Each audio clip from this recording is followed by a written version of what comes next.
Katika hotuba ya majonzi yenye hisia kali wakati wa mazishi ya kitaifa ya waziri mkuu wa zamani wa Kenya, Raila Amolo Odinga, Rais William Ruto alimsifu marehemu kama mwanasiasa shupavu na wa kipekee ambaye ujasiri, maono na kujitolea kwake vilivuka vizazi na kuunda mustakabali wa taifa la Kenya.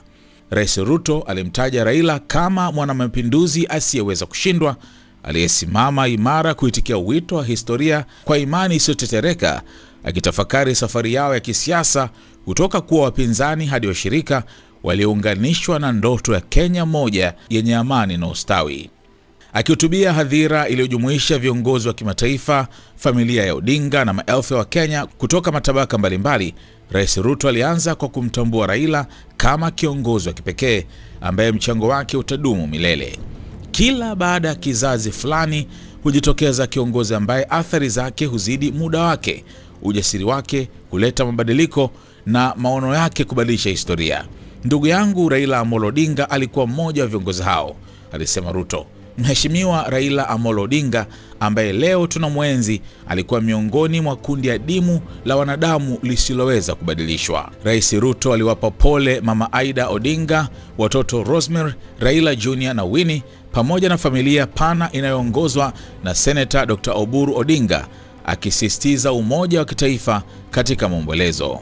Tunashiriki huzuni isiyoelezeka pamoja nanyi, lakini pia tunashiriki fahari yenu kwa mume, baba, kaka na ndugu ambaye hakuwa wenu tu bali pia ni wetu sote. Asanteni kwa kutushirikisha upendo wake kama familia na kama taifa, alisema Ruto. Amolo anaweza kuwa hatembei nasi tena, lakini roho yake inaendelea kuishi ndani ya kila Mkenya na kila Mwafrika. Rais Ruto alizungumza kwa uhalisia kuhusu historia yao ya kisiasa, akimkumbuka Raila kama mwenzake katika Pentagon wakati wa harakati muhimu za kisiasa nchini Kenya, kisha baadaye kama mpinzani na hatimaye mshirika katika kuunda serikali ya umoja. Tumetoka safari ndefu na baba, tumekuwa washirika na wapinzani, marafiki na washindani, lakini daima Wakenya wazalendo tuliounganishwa na ndoto kubwa kuliko sisi wenyewe, ndoto ya Kenya moja, alisema Ruto. Baba, unanidai deni la shukurani. Ninamshukuru Mungu kuwa njia zetu zilikutana na tulitembea safari hii pamoja. Akizungumzia urithi wa Raila, Ruto alimpongeza kwa msimamo wake thabiti wa kupigania haki, umoja na maendeleo. Kwa Tinga, Kenya ilipata mrekebishaji, dira ya maadili na mpatanishi. Alionyesha kuwa maendeleo yanahitaji ujasiri na uvumilivu, kwamba tunapaswa kuwa wabishi kwenye maono lakini wepesi katika utekelezaji, alisema Rais Ruto. Ruto alikumbushia kuwa Raila aliteseka kifungoni, alihamia uhamishoni na alikabiliana na mapambano ya kisiasa si kwa tamaa madaraka bali kwa misingi ya huduma, akigeuza majaribu kuwa maana ya maisha yake. Akinukuu wimbo aliupenda Raila, Jamaica Farewell wa Harry Belafonte, Rais Ruto aliongeza kwa hisia, mzee wetu Mheshimiwa Raila amepanda jahazi, si kuelekea Jamaica bali nyumbani mbinguni. Hata kuwa nasi tena kwa siku nyingi, alisema, akitaja jinsi alivyogusa maisha ya watoto na vijana kote nchini humo, kutoka Nairobi hadi Kisumu, Mandera hadi Mombasa.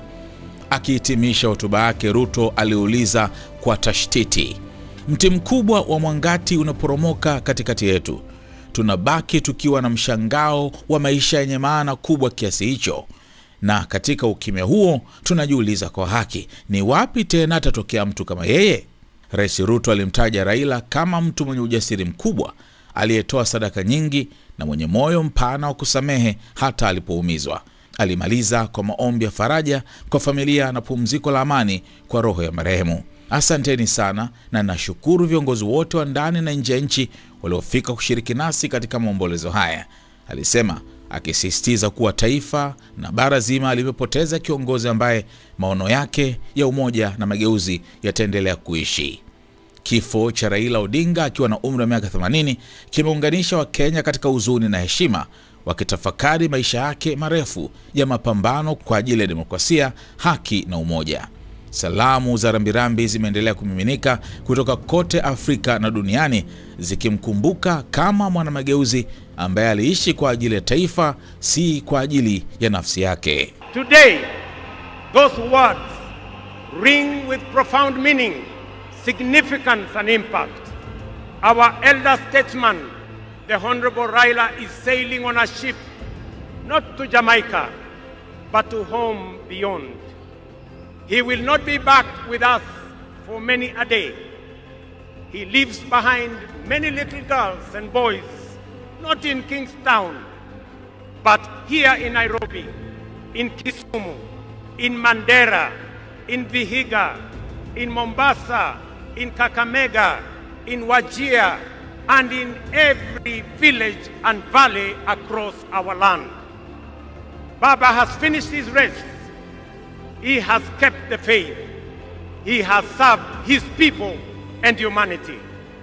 It is our solemn prayer to the Almighty God that the soil of the land which Honorable Raila so tirelessly served shall embrace him with grace, that the nation he sacrificed for shall eternally cherish his memory, and that the people for whom he fought for shall carry his dream forward. Ladies and gentlemen, fellow citizens, when a man of the stature of Baba, a towering patriot, a relentless reformer, a visionary statesman, and a selfless servant of the people departs from among us, when a mighty bongo tree falls among us, we are left in awe of a life so immense in purpose and impact. And in that quiet moment of both boundless gratitude and unfathomable grief, we are rightly bound to ask, from where shall another like him rise? Ladies and gentlemen, there was and there can only be one Raila Amolo Odinga, a man of great courage, a man that made sacrifices, and a man who had a big heart to forgive even when he was wrong. May the Almighty God comfort his family, and may the soul of the Right Honorable Raila Amolo Odinga rest in eternal peace. Asanteni sana na Mungu atubariki sisi zote, and God bless our great nation. Thank you very much, and I want to thank all the dignitaries who have come to condole with us. Asanteni sana, tutawaona mbele katika safari ya kumpumzisha huyu shujaa kiongozi wetu Raila Amolo Odinga. Asanteni. Friends of Kenya from across the world, distinguished guests, ladies and gentlemen, every once in a generation there comes a leader whose impact transcends their moment, whose courage inspires change, and whose vision shapes destinies. My brother, Raila Amolo Odinga, was one such leader. Across space and time, there are few exceptional persons who, when summoned by the call of history, rise to meet the challenges and opportunities of their time with indomitable vigor, with absolute conviction, and with unwavering valor. The Right Honorable Raila Amolo Odinga, Ward Mary, Ward Nyar Alego, Agwambo, Tinga, Jacom, Enigma, Ward Bean, Baba, the man in whose honor we gather here today, belonged to that rare, irrepressible breed of human beings. My dear brother Raila Amolo Odinga, as we bid you farewell, we do so with the deepest gratitude as a nation and as a people. We grieve your loss. We celebrate your 80 years of presence, and also salute you for the great statesman and patriot that you were.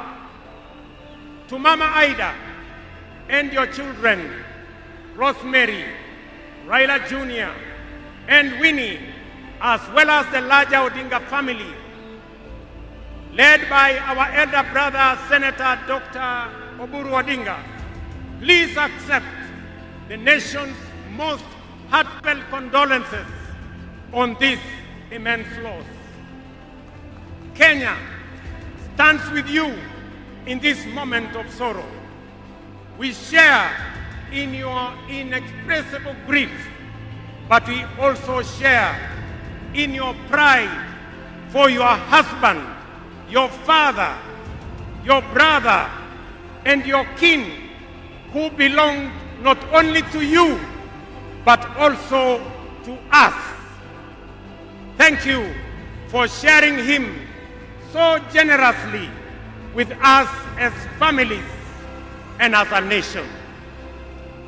Amolo may no longer walk with us, but his spirit lives within every Kenyan and every African.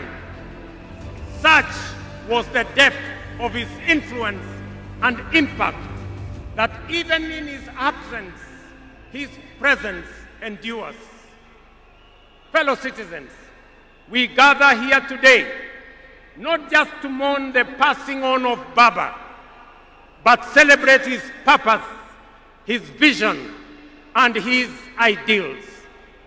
He walked among us as a man, but he also charged among us as a movement for change, a movement for justice, and a movement for inclusivity, and a movement for a greater and better Kenya. Allow me, fellow citizens, at this solemn moment, to also speak as an ordinary Kenyan, a father, a brother, and a fellow traveler in the journey of our nation's history. I have come a very long way with Baba. When I stood by him with the other Pentagon members at a defining moment in his and our nation's history, I neither knew that one day we would find ourselves on opposite sides, nor could I have imagined that years later he would stand by me, this time to steady the nation and to help anchor my leadership, culminating in the birth of the broad-based government. To you, Baba, I owe you, and I am truly and eternally grateful that our paths crossed and that we shared this journey together.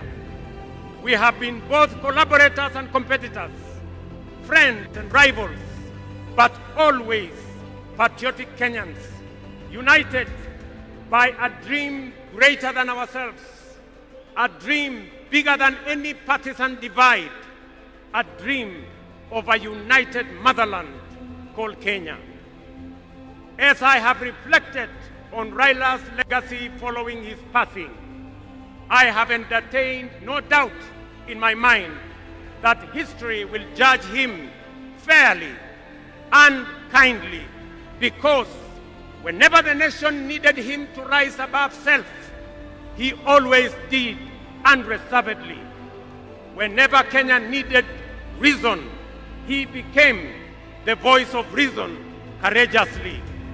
And whenever the country needed a hand of reconciliation, he offered it without hesitation. Perhaps one of the greatest lessons he taught us was this: in the noble task of statecraft and nation building, there is room for all of us, competitors and collaborators, rivals and allies, bound together by one higher purpose, the greater good of our republic. Fellow citizens, those who worked closely with the Honorable Raila Amolo Odinga know that he was irrevocably stubborn in his vision for a just, prosperous, and united Kenya, a nation where opportunity belonged to all, and justice favors none. In Tinga, Kenya found a reformer, a moral compass, a reconciler. He proved that progress demands both courage and patience, that we must be stubborn on the vision, but agile on the details, adjusting our means, our plans, and our strategies, but never compromising our mission. The gentleman we are bidding farewell today gave more to this country than most will ever. He endured years of imprisonment, exile, and political struggle for not the privilege of power, but for the principle of service. He bore the scars of his struggles with dignity and calm poise, and turned pain and suffering into purpose. Jacom was also at home in the humblest of homes and at ease on the grandest of global stages. His heart belonged to the people. He shared in their pain, rejoiced in their victories, and never lost faith in the people's goodness. Fellow monarchs, one of the Honorable Raila Odinga's favorite songs was Jamaica, Farewell by Harry Belafonte, a melody of longing and gentle sorrow.